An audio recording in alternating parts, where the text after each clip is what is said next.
दिखाती हूँ प्लाज्मोलाइसिस की एक्टिविटी कैसे परफॉर्म की जाती है। देखिए स्टार्ट करते हैं।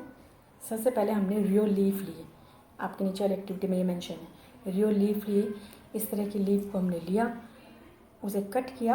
रियो लीफ के बैक सरफेस में, लोअर सरफेस दिखा, ये लोअर सरफेस है। यहाँ से दिखता है हमें, जो भी हम देख सकते हैं वो इस सरफेस से दिखता है।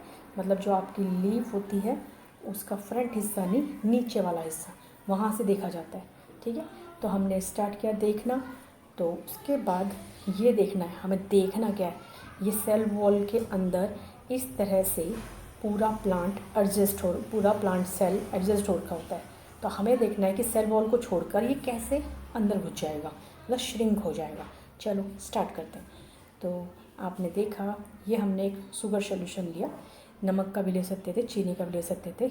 है कैसा सोल्यूशन कहलाता है जिसमें हम कुछ डाल देते हैं, वो कहलाता है हाइपरटोनिक। कैसा सोल्यूशन डाला जाता है वो, हाइपरटोनिक। तो ये एक हाइपरटोनिक सोल्यूशन है। हाइपरटोनिक सोल्यूशन में श्रिंक होती हैं चीज़ें। श्रिंक क्यों होती हैं, क्योंकि ये पानी को छोड़ देती हैं। तो हमने करना शुरू किया, इसमें हमने अपना लीफ डाला हुआ, देखा इसमें ग्रीन सा, ये लीफ डाला। तो शुगर सोल्यूशन में हमने लीफ डाल दिया। अब हमने इसका ये देखा, जब हमने उसको, ये माइक्रोस्कोप के अंदर रखा हुआ है, ऐसे में सोचना कि ऐसे दिख रहा है। तो जब हमने शुगर सॉल्यूशन डाला तो सारा पानी कैसे बाहर आ रहा है, सारा पानी बाहर आता जा रहा है। शुगर सॉल्यूशन में डालते ही तुमने देखा पानी बाहर की साइड मूव कर गया, दिख रहा है सबको, पानी इसमें से बाहर निकल रहा है। ऐसा नहीं कि सेल वॉल रिजिड होती है तो उसमें छेद नहीं होता। प्लाज्मा मेम्ब्रेन तो देखो सिलेक्टिवली परमेबल होती ही है, उसमें से तो कुछ चीज़ें सिलेक्टेड अंदर बाहर जा ही सकती हैं। सेल वॉल में भी होल्स होते हैं जिसमें से जो काम की चीज़ें हैं वो अंदर, और जो काम की चीज़ नहीं है वो बाहर आ सकते हैं। तो सेल वॉल में से ये वाटर के कंटेंट्स बाहर आ रहे हैं, तो वाटर बाहर आ रहा है, धीरे धीरे ये वाटर आता जा रहा है बाहर, और अंदर श्रिंकेज होती जा रही है। देखो ध्यान से देखो, उसने सेल्स वॉल से दूर होना शुरू कर दिया। तो इस तरह से श्रिंकेज आती जाएगी। अब श्रिंकेज और इंक्रीज़ हो गई, केयरफुली देखो कितना गैप आ गया है, सेल वॉल अलग से पड़ा है जबकि ये अलग होता जा रहा है। और देखो कितनी अच्छी श्रिंकेज है, इसे कहते हैं प्लाज्मोलाइसिस प्रोसेस। ये कंप्लीट प्लाज्मोलाइसिस हो गया है, आपका सेल कंटेंट्स पूरी तरह से श्रिंक हो गए हैं और सेल वॉल अभी भी एज इट इज़ बाहर है। तो इसे क्या कहते हैं आप, प्लाज्मोलाइसिस प्रोसेस। तो इट इज़ एविडेंट, यानी प्रूफ है प्लाज्मोलाइसिस प्रोसेस का। आई थिंक अब तुम्हें अच्छे से समझ में आ जाएगा कि प्लाज्मोलाइसिस प्रोसेस क्या होता है। ये है इसका सेल वॉल जो बिल्कुल अलग हो गया, और यहाँ तुम्हारे सारे कंटेंट श्रिंक हो गए। लेकिन क्या अगर मैं दोबारा एक डिस्टिल वाटर में डालूं तो क्या वाटर गेन भी कर लेंगे? हाँ बिल्कुल गेन कर लेंगे। इस बार हमने उसी लीफ को एक बार फिर डिस्टिल वाटर में डाल दिया। ये एक नॉर्मल पानी है, अभी नॉर्मल पानी है तो यानी कि ये हाइपोटोनिक है। अगर किसी को भी ये दिक्कत होती है कि हाइपर और हाइपो में याद नहीं होता, तो हाइपो यानी हिप्पोपोटामस कहाँ रहता है, पानी में रहता है, तो इसका मतलब हाइपो में पानी ज़्यादा होता है, हाइपो में क्या ज़्यादा होता है, पानी ज़्यादा होता है। तो पानी वाले में हमने डिस्टिल वाटर में रखा लीफ को, ये हमने लीफ रख दिया। अब क्या होने वाला है, अब इस लीफ के अंदर पानी एंटर हो जाएगा। अब देखो इस बार वाटर के कंटेंट अंदर मूव कर रहे हैं। अब वाटर के कंटेंट आसपास से कहाँ जा रहे हैं, अंदर की तरफ जा रहे हैं। तो अब ये वाटर अंदर की तरफ जा रहे हैं और एक बार फिर ये दोबारा स्वेल करना शुरू कर देगा। तो ये अंदर जाते चले गए, अंदर की देखो अब बढ़ गए, कंटेंट्स ने अपना एरिया बढ़ा दिया, अब मोटा होता जा रहा है सेल वॉल और फैलता जा रहा है। अब यहाँ तक कंटेंट्स ने जगह ज़्यादा से ज़्यादा ले ली। अब gap between cell wall and the cell contents बहुत ही कम रह गया। इसी तरह से ये कंप्लीट जगह फिल हो जाएगी। जब हमने इसे हाइपोटोनिक में रखा तो एक बार फिर ये स्वेल कर गया और अपनी नॉर्मल पोजीशन में आ गया। अब ये इससे ज़्यादा मोटा नहीं हो सकता। क्यों नहीं हो सकता, क्योंकि सेल वॉल ट्रेजिड होते हैं, मजबूत होते हैं, इससे ज़्यादा इसे फैलने नहीं देंगे। तो यहाँ पर इसका स्वेल होना रुक जाएगा क्योंकि ये इसकी फाइनल कंडीशन है। सेल में प्लाज्मा मेम्ब्रेन के साथ साथ एक और आउटर कवरिंग होती है जिसे आप कहते हैं सेल वॉल। तो इस क्वेश्चन में आपके पास सेल वॉल की डिफाइन है, in plant cell addition of the plasma membrane have another rigid outer covering called the cell wall. ये रिजिड क्यों है, इसका खास रीज़न है क्योंकि ये मैन्युफैक्चर होती है सेलुलोज से, और सेलुलोज एक बहुत ही स्ट्रेंथ वाला सब्सटेंस है जिसकी वजह से ये सेल वॉल बहुत ही रिजिड होती है, मजबूत होती है। लेकिन ऐसा नहीं होता कि ये बहुत मजबूत है तो इससे कोई भी चीज़ अंदर या बाहर नहीं जा सकती। प्लाज्मा मेम्ब्रेन जिस तरह से सिलेक्टिवली प्रीमेबल होती है उसी तरह से सेल वॉल स्ट्रेंथ वाइज बहुत स्ट्रांग होती है, लेकिन इसमें होल्स होते हैं छोटे छोटे जो इंपॉर्टेंट चीज़ों को अंदर एंटर होने देते हैं और यूजलेस चीज़ों को बाहर भी एग्जिट होने देते हैं। तो सेल वॉल प्रीमेबल नहीं होती बट उसमें होल्स होते हैं जिससे अंदर बाहर का ट्रांसपोर्टेशन हो सकता है। तो पहला है कि सेल वॉल है क्या, तो आपको उसकी डिफाइन मिल गई कि प्लांट सेल में एक और आउटर कवरिंग होती है जिसे कहते हैं cell wall. The cell wall lie outside the plasma membrane के बाहर होती है।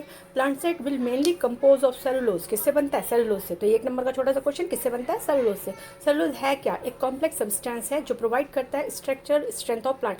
हर एक लाइन इंपॉर्टेंट है एनसीईआरटी की, कोई लाइन ऐसी नहीं है जो कह सकते हैं यूजलेस है।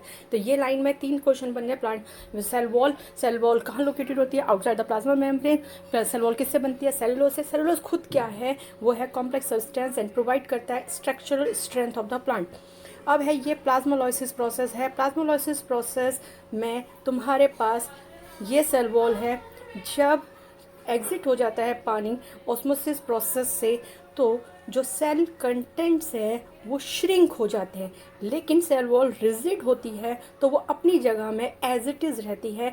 इसमें से पानी निकलने की वजह से इसका साइज़ छोटा हो जाता है और इस प्रोसेस को कहते हैं प्लाज्मोलाइसिस। तो इस वाली लाइन पे तुम्हारी प्लाज्मोलाइसिस की डिफाइन दे रखी है। When a living plant cell lose water through osmosis, osmosis के थ्रू उसका वाटर लूज हो जाता है तो देयर इज ए श्रिंकेज और contraction of the content of the cell. तो सेल के कंटेंट्स का क्या हो जाता है? श्रिंकेज हो जाता है और वो सेल अवे हो जाता है सेल वॉल से, और ये सेल वॉल से दूर हो जाता है। इसे कहते हैं प्लाज्मोलाइसिस प्रोसेस।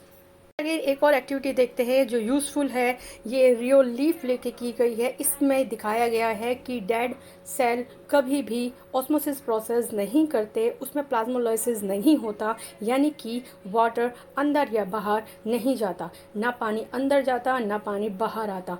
कोई भी ऐसा प्रोसेस नहीं पॉसिबल क्योंकि वो डेड हो गया है। जब भी तुम्हारे घर में कोई भी वेजिटेबल आती है, चाहे वो मटर है, आलू है, प्याज है, whatever vegetable you have receive in your home, they are all alive. अगर वो फेवरेबल कंडीशन मिलती है, उनमें से सबको फेवरेबल कंडीशन मिलती है तो वो सब जर्मिनेट कर सकते हैं और नए प्लांट्स में कन्वर्ट हो सकते हैं। लेकिन जब आप उसे कुक कर लेते हो, उनको पका देते हो, तब वो डेड होते हैं, मर जाते हैं। तो ये वाला प्रोसेस इसमें समझाने की कोशिश की गई है। तो आपके पास ये एक्टिविटी मैंने पूरी आपको समझा रखी है। अलग से भी फ़िलहाल के लिए ये है कि आपने एक रियो लीफ लिया और उसे पानी में स्लाइड बनाई, examine cell under the high power of microscope में देखा तो आपने देखा ग्रीन ग्रैन्यूल्स हैं जिन्हें आप क्लोरोप्लास्ट कहते हैं। They contain a green substance called chlorophyll, और वो ग्रीन ग्रैन्यूल्स जो है उसमें क्लोरोफिल है। और पुट ए आपके पास पुट, फिर नेक्स्ट हो गया put a wait for a minute and observe under the microscope. तो माइक्रोस्कोप के अंदर देखो। Now place some Rhoeo leaves in boiling water. तो माइक्रोस्कोप के अंदर जब देखोगे तो आपको वो प्लाज्मोलाइसिस प्रोसेस होते हुए नज़र आएगा। लेकिन अगर आप सेकंड वाले पैराग्राफ में अगर now place from the Rio leaves in boiling water, पहले रियो लीव्स को बॉईल कर दो, अच्छे से उबाल दो in a few minute, for few minute के लिए। दिस किल्स द सेल, ये सेल को मार देगा। And then mount on the leaf on a slide. और अब इस बार अगर तुम स्लाइड के ऊपर इस लीफ को रखोगे और इसको टेस्ट करोगे फॉर द प्लाज्मोलाइसिस प्रोसेस के लिए, तो यहाँ पर प्लाज्मोलाइसिस प्रोसेस नहीं होगा क्योंकि अब ये सेल डेड हो चुका है। अब इसमें से ना पानी बाहर निकल सकता है ना पानी अंदर आ सकता है, इसलिए कभी भी डेड उस पर काम नहीं करता। कोई भी ऑस्मोसिस, ना एंडोसाइटोसिस होता, ना पानी अंदर घुसता, ना एक्सोसाइटोसिस होता, ना पानी बाहर घुसता। तो ये वाले एक्सपेरिमेंट में आपको यही समझाने की कोशिश की गई। 2 तरह के सेलों से इंट्रोड्यूस होने वाले हो, प्लांट सेल और एनिमल सेल। आज लेके चलते हैं पहले प्लांट सेल। ये प्लांट सेल की डिटेलिंग सिखाएंगे आज। सबसे पहले डिफरेंट सेल से, डिफरेंट टाइप के सेल से प्लांट कंसिस्ट होता है। तो ये लीफ में बने हुए सेल हैं, किसी लीफ के सेल हैं, और ये तुम्हारे को किस तरह से अरेंजमेंट दिखाते हैं। ये देखो कितने कॉम्पैक्टली अरेंज हैं ये, और स्क्वायर शेप में दिखाए हैं। अलग अलग शेप होती है प्लांट की, मोस्टली राउंड होते हैं वैसे प्लांट सेल, या हर सेल मोस्टली राउंड ही होता है, बट इसमें तुम्हें स्क्वायर शेप में दिखाए हैं क्योंकि ये लीव्स के सेल हैं। तो लीव्स में भी कोई एक ही टाइप के सेल नहीं होते, से एक लीव ही डिफरेंट डिफरेंट टाइप के सेलों से बना हुआ होता है। तो इससे स्टार्ट करते हैं। पहले इसके अंदर, घर के अंदर घुसते हैं, फिर इसके फैमिली मेम्बर से इंट्रोड्यूस होते हैं, पता करते हैं कौन क्या काम करता है। तो पहले उनके नाम जानते हैं, फिर जानेंगे उनके काम। तो स्टार्ट होता है, ये है तुम्हारा खूबसूरत सा प्लांट सेल। तो सबसे पहले बाहर का देखते हैं। ये है प्लांट सेल, लकी है, उसके पास 2 आउटर कवरिंग होती है, सिर्फ एक से उसका काम नहीं चलता। तो उसके पास 2 आउटर कवरिंग होती है उसकी प्रोटेक्शन के लिए। तो एक तो सेल मेम्ब्रेन है जो सबके पास होती है, तो ये है अंदर वाली जो है वो सेल मेम्ब्रेन है जो ईच वन सेल के पास होती है ये। एंड मगर इसके पास एक टफ कोटिंग भी होती है, एक बाहर वाली कवरिंग भी होती है, आउटर कवरिंग, जो इसे सेफ रखती है एक्सटर्नल एनवायरनमेंट से। ये आ गया आपका सेल। मोस्टली सेल ऐसे ही राउंड होते हैं। तो ये आपके पास सेल है और इसको आप देखने जा रहे हो। अब इसे हम खोलेंगे, ये बंद है जैसे उस टाइम दिखाया था ना। तो इसकी आउटर कवरिंग क्या है? Cell wall. इसकी आउटर कवरिंग सेल वॉल है और सेल वॉल के अंदर एक और आउटर कवरिंग होगी, प्लाज्मा मेम्ब्रेन। अब इसे खोलने जा रहे हैं, तो खोलते हैं इसे इस तरह से, हमने इसे कट करके तो मैं खोल के दिखाना चाहा और ये अब खुलता जा रहा है। फाइनली ये खुल गया। अब इसके अंदर देखो, ये हैं इसके फैमिली मेम्बर्स जिन्हें कहते हैं हम कंपोनेंट्स, और उसका नाम दिया गया है सेल ऑर्गेनेल्स। तो ये हमारे सेल ऑर्गेनेल्स। अब आपका सेल वॉल कम्प्लीटली ओपन हो गया, आपका प्लांट सेल, और आप इसके डिफरेंट डिफरेंट फैमिली मेम्बर्स देख सकते हैं। ये इसका गोल्जी अपरेटस है, वैक्यूल्स है, माइटोकॉन्ड्रिया है, न्यूक्लियस है, क्लोरोप्लास्ट है, एंडोप्लाज्मिक रेटिकुलम है। तो अब 1 बाय 1 मिल लें सबसे। तो अब मिलने जा रहे हैं 1 बाय 1। तो सबसे पहले आपकी मुलाकात होती है सेल मेम्ब्रेन से। केयरफुली देखो, 2 आउटर कवरिंग हैं, एक आउटर कवरिंग ये जा रही है, 2 आउटर कवरिंग है, एक आउटर कवरिंग ये है और एक आउटर कवरिंग ये है। जो अंदर वाली आउटर कवरिंग है वो कहलाती है प्लाज्मा मेम्ब्रेन। तो ये अंदर वाली आउटर कवरिंग क्या कहलाती है? Plasma membrane. और ये थिन होती है, जबकि सेल वॉल कैसा दिखाया है? थिक होता है। आगे बढ़ते हैं। अब दूसरा आपके पास आ गया सेल वॉल। ये आपके पास नहीं, पहले साइटोप्लाज्म है। साइटोप्लाज्म क्या होता है? सेल के अंदर जो कुछ भी है, न्यूक्लियस को छोड़कर, सेल के अंदर जो कुछ भी है न्यूक्लियस को छोड़ के, चाहे वो फ्लूइड हो, फ्लूइड बोले तो प्रोटोप्लाज्म हो, चाहे वो प्रोटोप्लाज्म हो, चाहे उसके सारे ऑर्गेनल्स हो, यानी ऑर्गेनल्स मतलब उसके फैमिली के सारे मेंबर्स, उसकी सारी फैमिली के मेंबर्स हो, चाहे वो प्रोटोप्लाज्म हो, तो ये सब कहलाते हैं मिलकर साइटोप्लाज्म। यानी सेल के अंदर न्यूक्लियस को छोड़कर जो कुछ भी बचता है, फ्लूइड, उसके सारे सेल कंपोनेंट्स, वो सारे के सारे मिलकर बनाते हैं साइटोप्लाज्म। अब आते हैं नेक्स्ट वन पे। ये है सेल वॉल। ये जो बाहर की आउटर थिक कवरिंग है, ये है तुम्हारी सेल वॉल। और आगे लोगों से मिलते हैं। सेल वॉल भी प्रोटेक्शन का ही काम करता है एज यूजुअल। आउटर कवरिंग है, सिक्योरिटी गार्ड की तरह काम करते हैं। प्लाज्मा मेम्ब्रेन भी, सेल वॉल भी, मगर इसके पास 2-2 सिक्योरिटी गार्ड है और हमारी बॉडी सेल के पास एक एक ही सिक्योरिटी गार्ड होता है। नेक्स्ट आता है, ये है फैमिली हेड। फैमिली हेड यानी कि न्यूक्लियस। ये जैसे आपके फैमिली हेड आपके घर के सारे डिसीजन लेते हैं, वैसे ही सेल के अंदर के सारे डिसीजन न्यूक्लियस लेता है। जैसे आपकी बॉडी में ब्रेन आपका हेड है, ब्रेन आपका मेन काम करता है, वैसे ही सेल के अंदर न्यूक्लियस मेन काम करता है। सेल के अंदर बहुत सारी ऐसी, न्यूक्लियस के अंदर बहुत सारी ऐसी इंफॉर्मेशन होती है जो बहुत काम की होती हैं। तो ये पूरा पिंक बाहर से लेकर ये पूरा तुम्हारा क्या है? ये तुम्हारे पास कंप्लीटली न्यूक्लियस कहलाता है। नेक्स्ट पढ़ते हैं। अब नेक्स्ट आता है सेल के अंदर का भी एक और पार्ट जिसे कहते हैं न्यूक्लियस। ये देख लो, ये न्यूक्लियस। सेल के इस पार्ट का काम है राइबोसोम बनाना। क्या काम है इसका? राइबोसोम बनाना। राइबोसोम यही बनाता है। राइबोसोम खुद क्या करता है? प्रोटीन की फैक्ट्री है, प्रोटीन बनाता है। तो न्यूक्लियस राइबोसोम बनाता है और राइबोसोम खुद क्या बनाता है? प्रोटीन, जो तुम्हारी बॉडी के लिए बहुत ज़रूरी होते हैं। तो है ना मेन काम। हमारी बॉडी की जितनी भी सेल की जेनेटिक इन्फॉर्मेशन होती है कि दूसरा सेल बनना कैसे है, जैसे हमारे बाद हमारा बेबी पैदा होता है, वैसे सेल के बाद और सेल पैदा होते हैं, तो उनकी जेनेटिक इन्फॉर्मेशन कि उस सेल को बनना कैसे है, वो सारी जेनेटिक इन्फॉर्मेशन न्यूक्लियस के अंदर ही होता है। इसलिए उसको ब्रेन कहा जाता है उसका, क्योंकि वही सारी इन्फॉर्मेशन कैरी रखता है काम की। तो ये आ गए तुम्हारे एक और।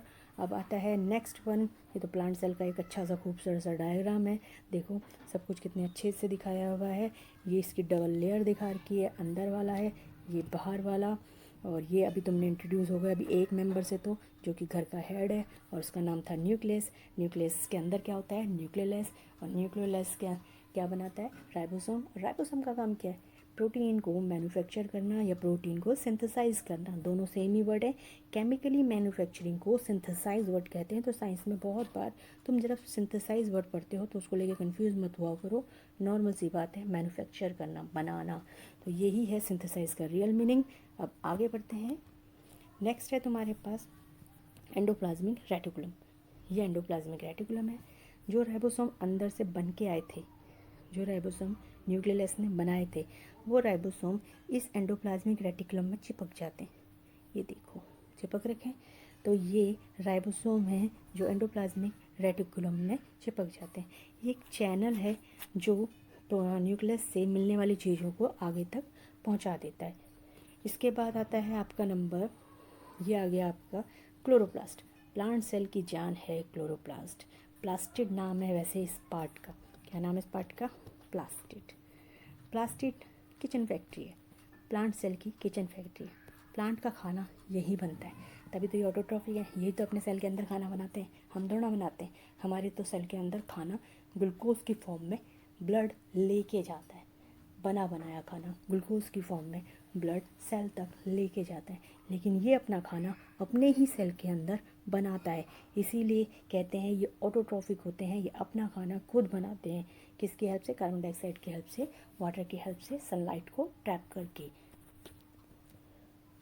प्लांट सेल की डिटेलिंग और होगी, प्लास्टिड की डिटेलिंग और होगी। प्लास्टिक 3 टाइप के होते हैं, क्लोरोप्लास्ट, लिथियोप्लास्ट और क्रोमोप्लास्ट। वो डिटेलिंग के लिए और अच्छी डायग्राम्स दिखाऊंगी, तब बताऊंगी कि कितना सुंदर लगता है क्लोरोप्लास्ट, और कौन इन तीनों में से भी कौन खाना बनाता है, कौन खाने को स्टोर करता है, और कौन किसका क्या काम है। एक का काम तो अभी याद कर लो, क्लोरोप्लास्ट ट्रैप करता है किसको? सन एनर्जी को। सन एनर्जी से ही खाना बनाना पॉसिबल है, और वो सन एनर्जी ट्रैप करने की कैपेसिटी किसी के अंदर नहीं है, किसी लिविंग बीइंग के अंदर नहीं है, हमारे अंदर नहीं है। हम में से कोई भी सन एनर्जी को ट्रैप नहीं कर सकता, सन एनर्जी को एब्जॉर्ब नहीं कर सकता। सिर्फ और सिर्फ chloroplast of a plant cell can be absorb the sunlight. तो ये सनलाइट को एब्जॉर्ब करके अपना खाना बनाते हैं, इस बात का ध्यान रखना। अब पढ़ते हैं आगे। नेक्स्ट है तुम्हारे पास वैक्यूल्स। ये हैं वैक्यूल्स। खाने इसकी प्लांट सेल में वैक्यूल का रोल है, मगर एनिमल सेल में थोड़ा कम ही है। एनिमल सेल में छोटे छोटे बहुत सारे वैक्यूल्स होते हैं, लेकिन प्लांट सेल में एक ही वैक्यूल होता है, और वो बहुत बड़ा होता है। कई बार तो इतना बड़ा होता है कि एक सेल का 90% पार्ट जस्ट उसका वैक्यूल ही है। वैक्यूल बहुत सारी चीज़ें स्टोर करता है, जैसे है vacuole is a smart storage bulb field है। इसमें पानी होता है, ये स्टोर करता है न्यूट्रिएंट्स को, केमिकल्स को एंड वेस्ट प्रोडक्ट को भी। वैक्यूल बहुत सारा वॉल्यूम अपने स्ट्रक्चर, क्योंकि 90% तो एक प्लांट सेल का हिस्सा होता है वैक्यूल ही, तो नेचुरल बात है वो सपोर्ट भी करता है स्ट्रक्चर को। तो ये वैक्यूल्स के फंक्शन है कि वो स्टोर करता है वाटर को, केमिकल्स को, न्यूट्रिएंट्स को, वेस्ट प्रोडक्ट को। और इतना उसका साइज़ इतना बड़ा है एक सेल के अंदर, तो वो स्ट्रक्चरल सपोर्ट भी प्रोवाइड करता है प्लांट सेल को। ये वैक्यूल्स का इंट्रोडक्शन है।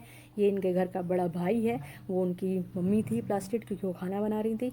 और ये इनके घर में जितनी भी वेस्ट यूज़फुल चीज़ें होती हैं ये सब संभाल के रखता है। आगे बढ़ते हैं। आगे है तुम्हारे पास नेक्स्ट है, ये आ गया तुम्हारा नेक्स्ट सेंट्रल वैक्यूल दिखाया गया है इसमें, और कुछ नहीं कि एक ही वैक्यूल होता है इसमें और वो बड़ा सा होता है।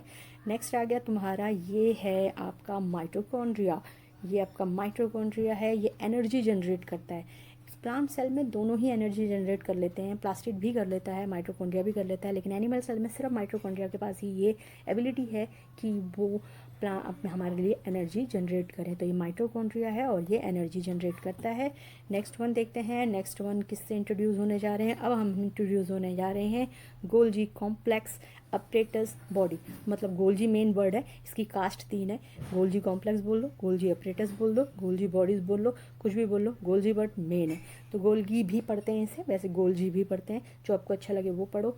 ये गोल्गी अपरेटस है, और ये है आपका ये, इसका मेन काम होता है जो भी सामान जो बना रहा है मेरे पास भेज दो, मैं उसको पैक करूँगा, अच्छे से स्टोर करूँगा जब तक ज़रूरत नहीं होगी, और उसको मॉडिफाई भी करूँगा, कुछ और अच्छा सा बना दूँगा और फिर आगे भेज दूँगा।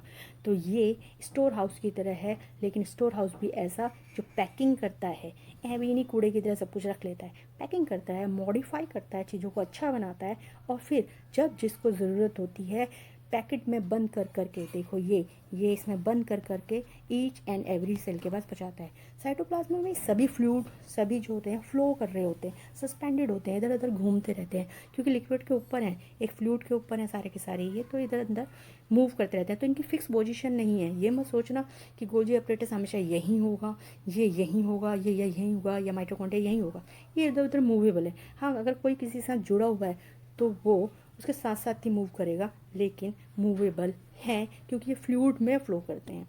अब आ जाता है आपके पास, ये देखो ये पैकिंग वाला दिखाया है सिस्टम, ये और चीज़ों से भी जुड़ जाते हैं। कुछ और बताऊँ, जब प्रोटीन को आगे जाना होता है, जैसे इसने इसको प्रोटीन दिए बना के, राइबोसोम है ना यहाँ पर, तो इसने इसे प्रोटीन दिए तो यहाँ पर स्टोर करने के लिए इसने प्रोटीन के साथ ही कार्बोहाइड्रेट, मिनरल, इन सबको, जैसे किसी की रिक्वायरमेंट है, माइटोकॉन्ड्रिया को चाहिए, क्या चाहिए माइटोकॉन्ड्रिया को, प्रोटीन चाहिए, कार्बोहाइड्रेट चाहिए, मिनरल चाहिए, तो ये एक ही पैकेट में, एक ही वेसिकल्स में इन तीनों को पैक करके भेज देगा। तो ये गोल्जी अपरेटस का कितना खूबसूरत काम है, पैकिंग करता है, स्टोर करता है, मॉडिफाई करता है, जो भी काम की चीज़ें होती हैं, और जब ज़रूरत जिसको होती है वहाँ उन्हें सेंड कर देता है। अब आएगा नेक्स्ट तुम्हारे लिए ये प्लांट सेल फाइनल लुक के साथ।